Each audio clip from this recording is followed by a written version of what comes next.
ప్రభువు నామానికి స్తోత్రం. ప్రతిరోజు వినడం ద్వారా ఒక సంవత్సరానికి బైబిల్ చదవడానికి ఈ ఛానల్ సహాయపడుతుంది. Please subscribe and support. హృదయపూర్వక ధన్యవాదాలు. నేటి వేద భాగం రాజులు 2వ గ్రంథము 15వ అధ్యాయము. ఇశ్రాయేలు రాజైన యెరోబాము ఏలుబడిలో 23వ సంవత్సరమందు యూదా రాజైన అమజ్యా కుమారుడైన అజర్యా ఏలనారంభించెను. అతడు 16 వాడై ఏలనారంభించి యెరూషలేమునందు 52 సంవత్సరములు రాజుగా ఉండెను. అతని తల్లి యెరూషలేము కాపురస్తురాలైన యెకొల్యా. ఇతడు తన తండ్రి అయిన అమజ్యా చర్య ఎంతటి ప్రకారము యెహోవా దృష్టికి నీతి గలవాడై ప్రవర్తించెను. ఉన్నత స్థలములను మాత్రము కొట్టివేయలేదు. ఉన్నత స్థలముల యందు జనులు ఇంకనూ బలులు అర్పించుచు ధూపము వేయుచూ ఉండిరి. యెహోవా ఈ రాజును మొత్తినందున అతడు మరణమగు వరకు కుష్ఠరోగి అయి ప్రత్యేకముగా ఒక నగరులో నివసించెను. గనుక రాజకుమారుడైన యోతాము నగరు మీద అధికారి అయి దేశపు జనులకు న్యాయము తీర్చువాడుగా ఉండెను. అజర్యా చేసిన ఇతర కార్యములను గూర్చియు అతడు చేసిన దానినంతటిని గూర్చియు యూదారాజుల వృత్తాంతముల గ్రంథమందు వ్రాయబడి ఉన్నది. అజర్యా తన పితరులతో కూడా నిద్రించి దావీదుపురములో తన పితరుల సమాధి యందు పాతిపెట్టబడగా అతని కుమారుడైన యోతాము అతనికి మారుగా రాజాయెను.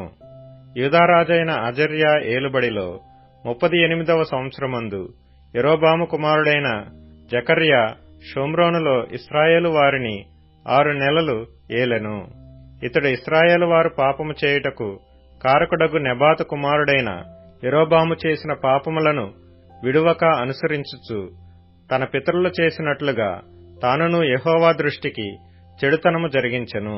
యాబేషు కుమారుడైన షల్లూము అతని మీద కుట్ర చేసి జనులు చూచుచుండగా అతని మీద పడి అతనిని చంపి అతనికి మారుగా రాజాయెను. జకర్యా చేసిన కార్యములను గూర్చి ఇశ్రాయేలు రాజుల వృత్తాంతముల గ్రంథమందు వ్రాయబడి ఉన్నది. నీ కుమారులు 4వ తరము వరకు ఇశ్రాయేలు సింహాసనం మీద ఆసీనులై యుందురని యెహోవా యెహూతో సెలవిచ్చిన మాట చొప్పున ఇది జరిగెను. యూదారాజైన ఉజ్జియా ఏలుబడిలో 39వ సంవత్సరమందు యాబేషు కుమారుడైన షల్లూము ఏలనారంభించి షోమ్రోనులో 1 దినములు ఏలెను. గాదీ కుమారుడైన మెనహేము తిర్సాలో నుండి బయలుదేరి షోమ్రోనునకు వచ్చి షోమ్రోనులో నుండు యాబేషు కుమారుడైన షల్లూము మీద పడి అతని చంపి అతనికి మారుగా రాజాయెను. షల్లూము చేసిన ఇతర కార్యములను గూర్చియు అతడు చేసిన కుట్రను గూర్చియు ఇశ్రాయేలు రాజుల వృత్తాంతముల గ్రంథమందు వ్రాయబడి ఉన్నది. మెనహేము రాగా తిప్సహు పట్టణపు వారు తమ గుమ్మములు తీయలేదు గనుక అతడు వారినందరినీ హతము చేసి తిర్సాను దాని చేరువ గ్రామములన్నిటినీ కొల్లపెట్టి అచ్చట గర్భిణులందరి గర్భములను చింపెను.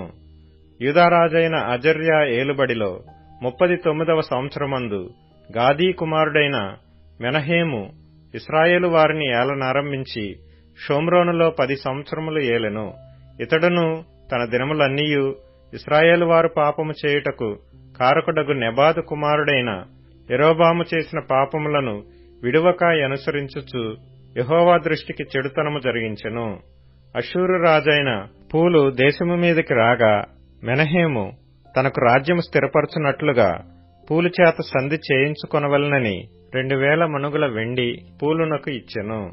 మెనహేము ఇశ్రాయేలులో భాగ్యవంతులైన గొప్పవారిలో ప్రతి మనిషి యొద్దను 50 తులముల వెండి వసూలు చేసి ఈ ద్రవ్యమును అష్షూరు రాజునకిచ్చెను గనుక అష్షూరు రాజు దేశమును విడిచి వెళ్లిపోయెను. మెనహేము చేసిన ఇతర కార్యములను గూర్చియు అతడు చేసిన దానినంతటిని గూర్చియు ఇశ్రాయేలు రాజుల వృత్తాంతముల గ్రంథమందు వ్రాయబడి ఉన్నది. మెనహేము తన పితరులతో కూడా నిద్రించిన తరువాత అతని కుమారుడైన పెకహ్యా అతనికి మారుగా రాజాయెను. యూదారాజైన అజర్యా ఏలుబడిలో 50వ సంవత్సరమందు మెనహేము కుమారుడైన పెకహ్యా షోమ్రోనులో ఇశ్రాయేలు వారిని ఏలనారంభించి 2 సంవత్సరములు ఏలెను. ఇతడును ఇశ్రాయేలు వారు పాపము చేయుటకు కారకుడగు నెబాతు కుమారుడైన యెరోబాము చేసిన పాపములను విడువక అనుసరించుచు యెహోవా దృష్టికి చెడుతనము జరిగించెను. ఇతని క్రింద అధిపతియు రెమల్యా కుమారుడునైన పెకహు కుట్ర చేసి తన యొద్దనున్న గిలాదీయులైన 50 మందితోనూ అర్గోబుతోనూ అరీహేనుతోనూ కలిసికొని షోమ్రోన్లోనున్న రాజనగరులోని అంతఃపురమందు అతనిని చంపి పెకహ్యాకు మారుగా రాజాయెను. పెకహ్యా చేసిన ఇతర కార్యములను గూర్చియు అతడు చేసిన దానినంతటినీ గూర్చియు ఇశ్రాయేలు రాజుల వృత్తాంతముల గ్రంథమందు వ్రాయబడి ఉన్నది. యూదారాజైన అజర్యా ఏలుబడిలో 52వ సంవత్సరమందు రెమల్యా కుమారుడైన పెకహు షోమ్రోనులో ఇశ్రాయేలును ఏలనారంభించి 20 సంవత్సరములు ఏలెను. ఇతడును ఇశ్రాయేలు వారు పాపము చేయుటకు కారకుడగు నెబాతు కుమారుడైన యెరోబాము చేసిన పాపములను విడువక అనుసరించుచు యెహోవా దృష్టికి చెడుతనము జరిగించెను.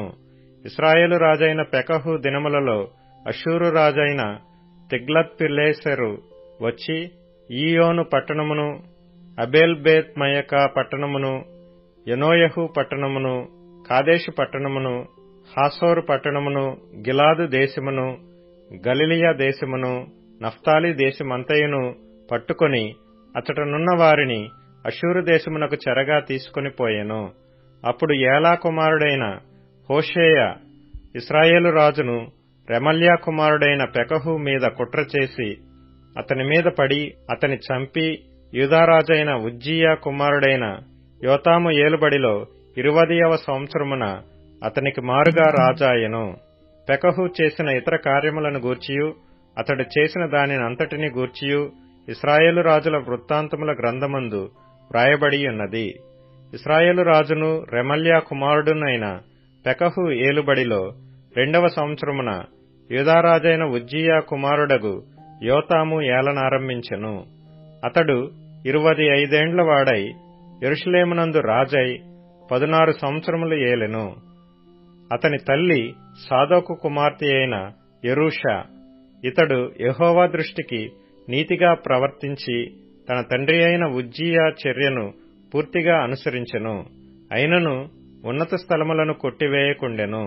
జనులు ఉన్నత స్థలములందు ఇంకనూ బలులనర్పించుచు ధూపము వేయుచూ నుండిరి.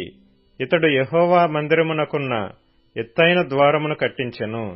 యోతాము చేసిన ఇతర కార్యములను గూర్చియు అతడు చేసిన దానినంతటినీ గూర్చియు యూదారాజుల వృత్తాంతముల గ్రంథమందు వ్రాయబడి ఉన్నది. ఆ దినములలో యెహోవా సిరియారాజైన రెజీనును రెమల్యా కుమారుడైన పెకహును యూదాదేశము మీదికి పంపనారంభించెను. యోతాము తన పితరులతో కూడా నిద్రించి తన పితరుడైన దావీదుపురమందు తన పితరుల సమాధిలో పాతిపెట్టబడెను. అతని కుమారుడైన ఆహాజు అతనికి మారుగా రాజాయెను. రాజుల 2వ గ్రంథము 16వ అధ్యాయము. రెమల్యా కుమారుడైన పెకహు ఏలుబడిలో 17వ సంవత్సరమందు యూదారాజైన యోతాము కుమారుడగు ఆహాజు ఏలనారంభించెను. ఆహాజు ఏలనారంభించినప్పుడు 20 ఏండ్ల వాడై యెరూషలేమునందు 16 సంవత్సరములు ఏలెను.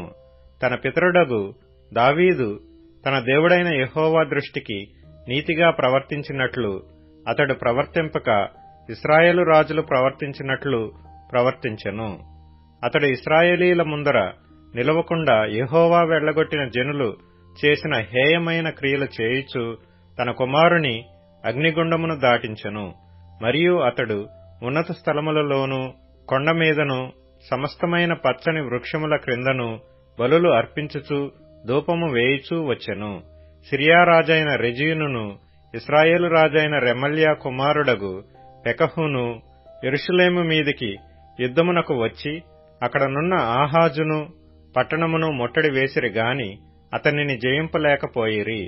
ఆ కాలమందు సిరియా రాజైన రెజీను ఏలతును మరలా పట్టుకొని సిరియనుల వశము చేసి ఏలతులో నుండి యూదావారిని వెళ్లగొట్టగా సిరియనులు ఏలతు పట్టణమునకు వచ్చి కాపురముండిరి. నేటి వరకును వారు అచ్చటనే ఉన్నారు.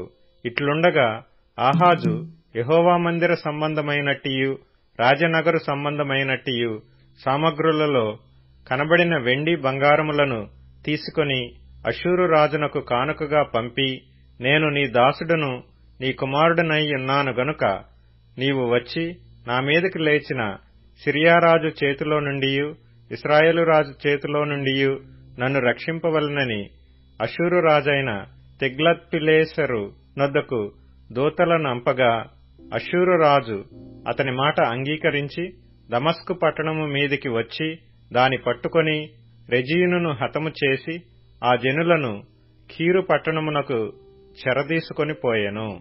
రాజైన ఆహాజు అష్షూరు రాజైన తిగ్లత్పిలేసెరును కలుసుకొనుటకై దమస్కు పట్టణమునకు వచ్చి దమస్కు పట్టణమందు ఒక బలిపీఠమును చూచి దాని పోలికను మచ్చును దాని పని విధమంతయును యాజకుడైన ఊరియాకు పంపెను. కాబట్టి యాజకుడైన ఊరియా రాజైన ఆహాజు దమస్కు పట్టణము నుండి పంపిన మచ్చునకు సమమైన యొక్క బలిపీఠమును కట్టించి రాజైన ఆహాజు దమస్కు నుండి తిరిగి రాక మునుపే సిద్ధపరచెను. అంతట రాజు దమస్కు నుండి వచ్చి బలిపీఠమును చూచి ఆ బలిపీఠమునొద్దకు వచ్చి దాని ఎక్కి దహనబలిని నైవేద్యమును అర్పించి పానార్పణము చేసి తాను అర్పించిన సమాధాన బలి పశువుల రక్తమును దానిమీద ప్రోక్షించెను. మరియు యెహోవా సన్నిధినున్న ఇత్తడి బలిపీఠమును మందిరము ముంగిటి స్థలము నుండి, అనగా తాను కట్టించిన బలిపీఠమునకును యెహోవా మందిరమునకును మధ్య నుండి తీయించి తాను కట్టించిన దాని ఉత్తర పార్శ్వమందు దానిని ఉంచెను. అప్పుడు రాజైన ఆహాజు యాజకుడైన ఊరియాకు ఆజ్ఞాపించినదేమనగా, ఈ పెద్ద బలిపీఠము మీద ఉదయము అర్పించు దహన బలులను సాయంత్రమున అర్పించు నైవేద్యములను రాజు చేయు దహనబలి నైవేద్యములను దేశపు జనులందరూ అర్పించు దహనబలి నైవేద్యములను పానార్పణములను దహించి ఏ దహనబలి జరిగినను ఏ బలి జరిగినను వాటి పశువుల రక్తమును దానిమీదనే ప్రోక్షింపవలెను. అయితే ఈ ఇత్తడి బలిపీఠము దేవుని యొద్ద నేను విచారణ చేయుటకుంచవలెను. కాగా యాజకుడైన ఊరియా రాజైన ఆహాజు ఆజ్ఞ చొప్పున అంతయు చేసెను. మరియు రాజైన ఆహాజు స్తంభముల అంచులను తీసివేసి వాటి మీదనున్న తొట్టిని తొలగించెను. ఇత్తడి ఎడ్ల మీదనున్న సముద్రమును దింపి రాతి కట్టు మీద దానిని ఉంచెను. మరియు అతడు అష్షూరు రాజును బట్టి విశ్రాంతి దినపు ఆచరణ కొరకై మందిరములో కట్టబడిన మంటపమును రాజు ఆవరణము గుండా పోవు ద్వారమును యెహోవా మందిరము నుండి తీసివేసెను. ఆహాజు చేసిన ఇతర కార్యములను గూర్చి యూదారాజుల వృత్తాంతముల గ్రంథమందు వ్రాయబడియున్నది.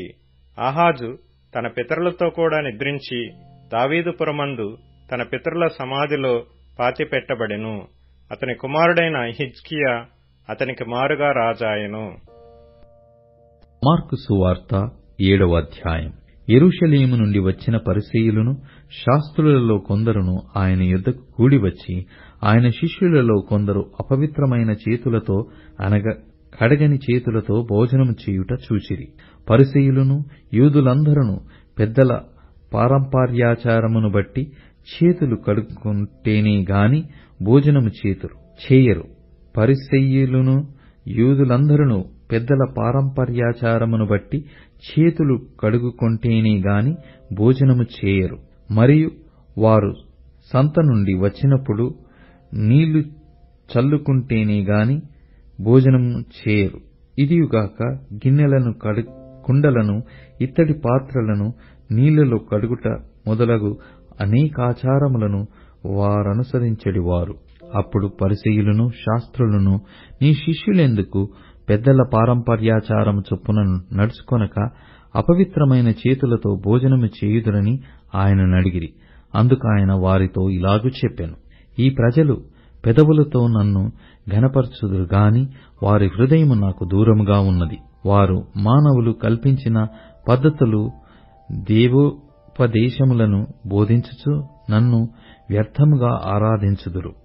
వ్రాయబడినట్టు వేషధారులైన మిమ్మును గూర్చి యెషయా ప్రవచించినది సరియే. మీరు దేవుని ఆజ్ఞను విడిచిపెట్టి మనుషుల పారంపర్యాచారమును గైకొనుచున్నారు. మరియు ఆయన మీరు మీ పారంపర్యాచారమును గైకొనుటకు దేవుని ఆజ్ఞను బొత్తిగా నిరాకరించుదురు. నీ తల్లిదండ్రులను గణపరచవలెననియు తండ్రినైనను తల్లినైనను దూషించు వానికి మరణశిక్ష విధింపవలెననియు మోషే చెప్పెను గదా. అయినను మీరు ఒకడు తన తండ్రినైనను తల్లినైనను చూచి నా వలన నీకు ప్రయోజనమే మగునది ఏదో అది కొర్బాను అనగా దేవార్పితమని చెప్పిన ఎడల తన తండ్రికైనను తల్లికైనను వానిని ఏమీ చేయనీయక మీరు నియమించిన మీ పారంపర్యాచారము వలన దేవుని వాక్యమును నిరర్థకము చేయుదురు. ఇటువంటివి అనేకములు మీరు చేయుదురని చెప్పెను. అప్పుడు ఆయన జనసమూహమును మరల తన యొద్దకు పిలిచి, మీరందరూ నా మాట విని గ్రహించుడి.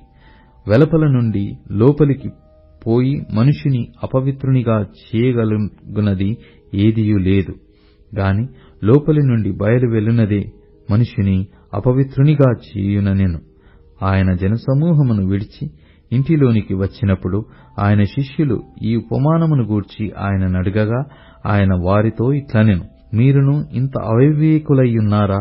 వెలుపలి నుండి మనుషుని లోపలికి పోవునదేదియు వాని పవిత్రునిగా చేయజాలదని మీరు గ్రహింపకున్నారా? అది వాని హృదయములో ప్రవేశింపక కడుపులోని ప్రవేశించి బహిర్భూమిలో విడవబడును. ఇట్లు అది భోజన పదార్థములన్నిటినీ పవిత్రపరచును. మనుషుని లోపలి నుండి బయలువెళ్ళునది మనుషుని అపవిత్రపరచును.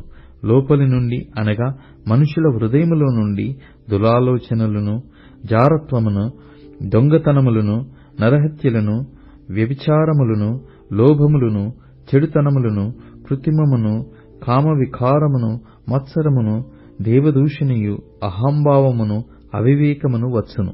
ఈ చెడ్డవన్నీయు లోపలి నుండి బయలువెళ్ళి మనిషిని అపవిత్రపరచునని ఆయన చెప్పెను.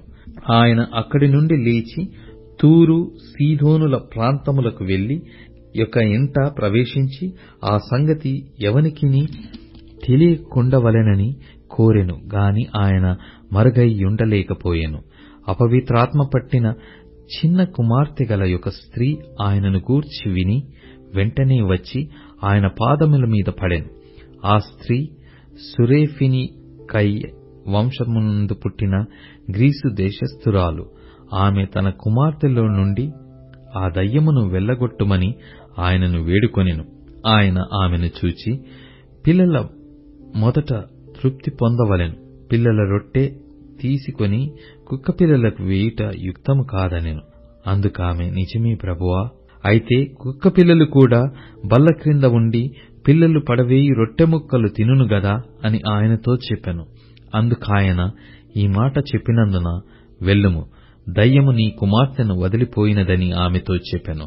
ఆమె ఇంటికి వచ్చి తన కుమార్తె మంచం మీద పండుకొని ఎండుటయు దయ్యము వదిలిపోయి ఎండుటయు చూచెను.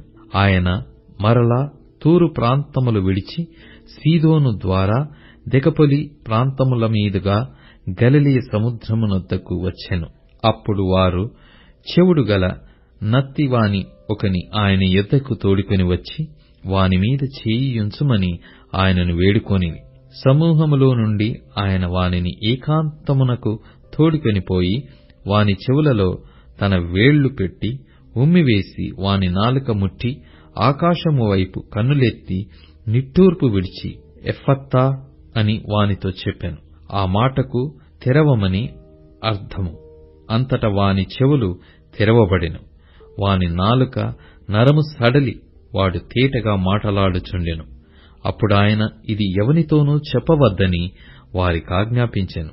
అయితే ఆయన చెప్పవద్దని వారికాజ్ఞాపించిన కొలది వారు మరి ఎక్కువగా దాని ప్రసిద్ధము చేయుచు, ఈయన సమస్తమును బాగుగా చేసియున్నాడు, చెవిటివారు వినున్నట్లుగాను మూగవారు మాట్లాడునట్లుగాను చేయుచున్నాడని చెప్పుకొని అపరిమితముగా ఆశ్చర్యపడిరి.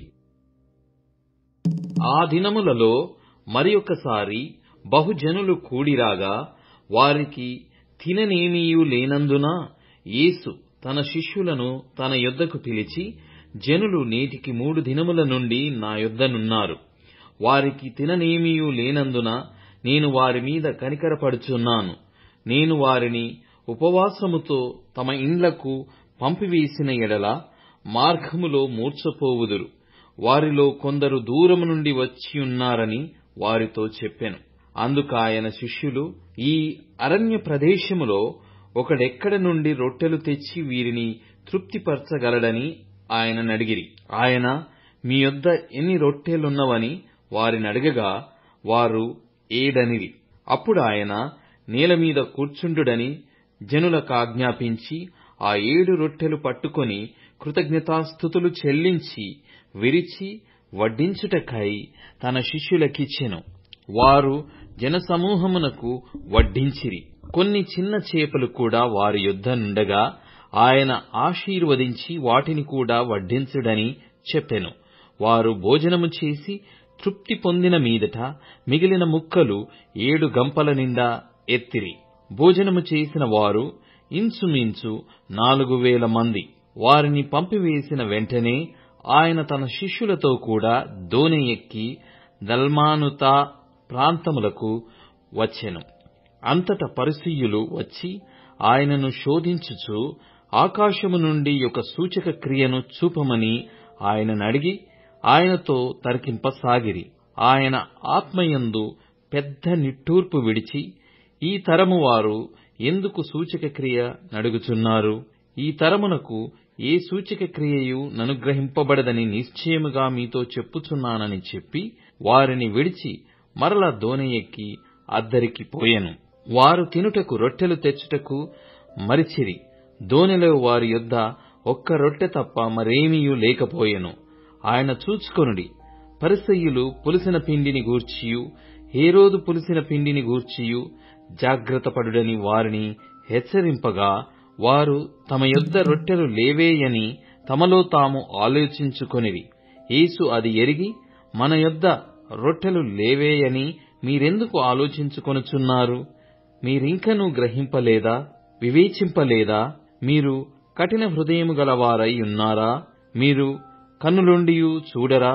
చెవులుండియు వినరా? జ్ఞాపకము చేసుకొనరా? నేను ఆ 5,000 మందికి 5 రొట్టెలు విరిచి పంచిపెట్టినప్పుడు మీరు ముక్కలు ఎన్ని గంపల నిండా ఎత్తితిరని వారినడిగెను. వారు 12 అని ఆయనతో చెప్పిరి. ఆ 4,000 మందికి 7 రొట్టెలు నేను విరిచి పంచిపెట్టినప్పుడు ముక్కలు ఎన్ని గంపల నిండా ఎత్తితిరని ఆయనను అడగగా వారు 7 అనిరి. అందుకాయన, మీరింకనూ గ్రహింపకున్నారా అని అనెను. అంతలో వారు బెత్సయిదాకు వచ్చిరి. అప్పుడు అక్కడి వారు ఆయన యొద్దకు ఒక గ్రుడ్డివాని తోడుకొని వచ్చి వాని ముట్టవలెనని ఆయనను వేడుకొనిరి. ఆయన ఆ గ్రుడ్డివాని చెయ్యి పట్టుకొని ఊరి వెలుపలికి తోడుకొని పోయి వాని కనుల మీద ఉమ్మివేసి వాని మీద చేతులుంచి, నీకేమైనను కనబడుచున్నదా అని వానినడగగా వాడు కన్నులెత్తి, మనుష్యులు నాకు కనబడుచున్నారు, వారు చెట్ల వలె నుండి నడుచుచున్నట్లుగా నాకు కనబడుచున్నారనెను. అంతటా ఆయన మరలా తన చేతులు వాని కన్నుల మీద నుంచగా వాడు తేరిచూచి కుదుర్చబడి సమస్తమును తేటగా చూడసాగెను. అప్పుడు యేసు, నీవు ఊరిలోనికి వెళ్ళవద్దని చెప్పి వాని ఇంటికి వానిని పంపివేసెను. యేసు తన శిష్యులతో ఫిలిప్పుదైన కైసరయతో చేరిన గ్రామములకు బయలుదేరెను.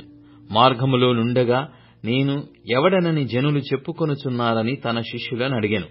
అందుకు వారు, కొందరు బాప్తిస్మమిచ్చు యోహాను అనియు, కొందరు ఏలియా అనియు, మరికొందరు ప్రవక్తలలో ఒకడనియు చెప్పుకొనుచున్నారనిరి. అందుకాయన, మీరైతే నేను ఎవడని చెప్పుచున్నారని వారినడగగా పేతురు, నీవు క్రీస్తువని ఆయనతో చెప్పెను. అప్పుడు తన్ను గూర్చిన ఈ సంగతి ఎవనితోనూ చెప్పవద్దని ఆయన వారికి ఖండితముగా చెప్పెను. మరియు మనుష్య కుమారుడు అనేక హింసలు పొంది పెద్దల చేతను ప్రధాన యాజకుల చేతను శాస్త్రుల చేతను ఉపేక్షింపబడి చంపబడి 3 దినములైన తరువాత లేచుట అగత్యమని ఆయన వారికి బోధింపనారంభించెను. ఆయన ఈ మాట బహిరంగముగా చెప్పెను. పేతురు ఆయన చేయి పట్టుకొని ఆయనను గద్దింపసాగెను. అందుకాయన తన శిష్యుల వైపు తిరిగి వారిని చూచి, సాతానా, నా వెనుకకు పొమ్ము, నీవు మనుష్యుల సంగతులను మనస్కరించుచున్నావు గాని దేవుని సంగతులను మనస్కరింపకున్నావని పేతురును గద్దించెను. అంతటా ఆయన తన శిష్యులను జనసమూహమును తన యొద్దకు పిలిచి, నన్ను వెంబడింపగోరువాడు తన్ను తాను ఉపేక్షించుకొని తన శిలువ ఎత్తుకొని నన్ను వెంబడింపవలెను. తన ప్రాణమును రక్షించుకొనగోరువాడు దాని పోగొట్టుకొనును. నా నిమిత్తమును సువార్త నిమిత్తమును తన ప్రాణమును పోగొట్టుకొనువాడు దాని రక్షించుకొనును. ఒకడు సర్వలోకమును సంపాదించుకొని తన ప్రాణమును పోగొట్టుకొనుట వానికి ఏమి ప్రయోజనము? మనుష్యుడు తన ప్రాణమునకు ప్రతిగా ఏమి ఇయ్యగలుగును? వ్యభిచారమును పాపమును చేయు ఈ తరము వారిలో నన్ను గూర్చియు నా మాటలను గూర్చియు సిగ్గుపడువాడెవడో వానిని గూర్చి మనుష్య కుమారుడు తన తండ్రి మహిమగలవాడై పరిశుద్ధ దూతలతో కూడా వచ్చునప్పుడు సిగ్గుపడునని చెప్పెను. సామెతల గ్రంథం 14వ అధ్యాయం. జ్ఞానవంతురాలు తన ఇల్లు కట్టును, మూఢురాలు తన చేతులతో తన ఇల్లు ఊడబెరుకును. యథార్థంగా ప్రవర్తించువాడు యెహోవా యందు భయభక్తులు గలవాడు. కుటిల చిత్తుడు ఆయనను తిరస్కరించువాడు. మూఢుల నోట బెత్తము వంటి గర్వమున్నది. జ్ఞానుల పెదవులు వారిని కాపాడును. ఎద్దులు లేని చోట గాదెయందు ధాన్యముండుదు. ఎద్దుల బలము చేత విస్తారము వచ్చుబడి కలుగును. నమ్మకమైన సాక్షి అబద్ధమాడడు. కూట సాక్షికి అబద్ధములు ప్రియములు. అపహాసకుడు జ్ఞానము వెదుకుట వ్యర్థము. తెలివిగల వానికి జ్ఞానము సులభము. బుద్ధిహీనుని ఎదుట నుండి వెళ్లిపోమ్ము. జ్ఞానవచనములు వానియందు కనబడవు కదా. తమ ప్రవర్తనను కనిపెట్టియుండుట వివేకుల జ్ఞానమునకు లక్షణము. మోసకృత్యములే బుద్ధిహీనులు కనపర్చు మూఢత. మూఢులు చేయు అపరాధ పరిహారార్థ బలి వారిని అపహాస్యము చేయును.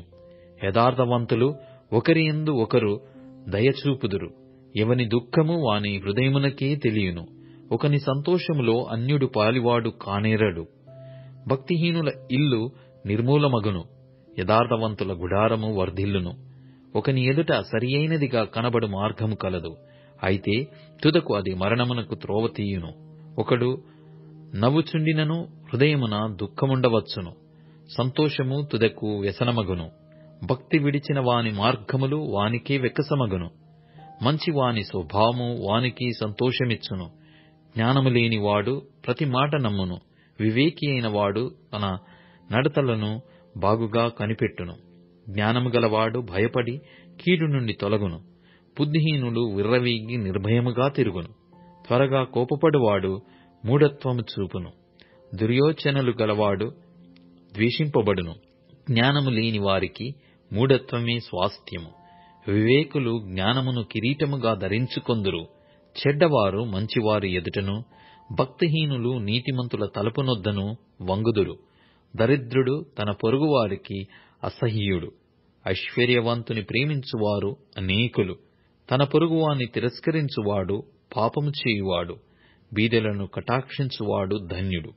కీడు కల్పించువారు తప్పిపోవుదురు. మేలు కల్పించువారు కృపాసత్యములు నొందుదురు. ఏ కష్టము చేసినను లాభమే కలుగును. ఏ కష్టము చేసినను లాభమే కలుగును. వట్టి మాటలు లేమిడికి కారణములు. జ్ఞానుల ఐశ్వర్యము వారికి భూషణము. బుద్ధిహీనుల మూఢత్వమే. నిజము పలుకు సాక్షి మనుష్యులను రక్షించును. అబద్ధములాడువాడు వట్టి మోసగాడు. యెహోవా యందు భయభక్తులు కలిగియుండుట బహుధైర్యము పుట్టించును. అట్టివారి పిల్లలకు ఆశ్రయస్థానము కలదు. యెహోవా యందు భయభక్తులు కలిగియుండుట జీవపు ఊట. అది మరణపాశములలో నుండి విడిపించును. జనసమృద్ధి కలుగుట చేత రాజులకు ఘనత వచ్చును.